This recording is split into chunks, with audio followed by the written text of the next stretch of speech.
জানের চালা দক্ষিণ পাড়া বাইতুল আমান জামে মসজিদে প্রতি জুমায় প্রায় 200 জন মুসল্লি একসাথে নামাজ আদায় করেন এবং 5 ওয়াক্ত নামাজে গড়ে 25 থেকে 30 জন মুসল্লি জামাতে শামিল হন।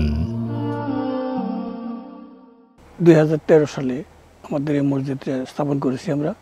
আমাদের এলাকাবাসী গরিব, তাদের বেশিরভাগ লোক হলো কৃষিকাজ করে, তাদের অন্য কোনো আয় উন্নতি না থাকাতে আমাদের এই মসজিদের অবস্থা একটু ঢাল পানি পড়ে, এই টিন শেড বিদায়।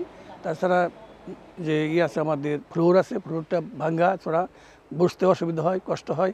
তাছাড়া মেহরাব যে আছে সেটাও হাইলে পড়ে যাওয়ার সম্ভাবনা, এই কারণে আমাদের অসুবিধা হচ্ছে। মসজিদটি সংস্কার করলে এটা ভালো হবে না। পুনর্নির্মাণ আমাদের গ্রামবাসীর পক্ষে সম্ভব নেই বেঁধে আমরা আপনাদের সহযোগিতা কামনা করছি।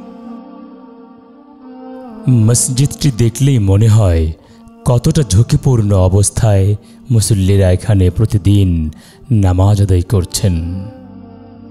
মেঝেতে ফাটল, বেড়ায় মরিচা, মেহরাবটি প্রায় ধসে যাওয়ার মতো অবস্থা।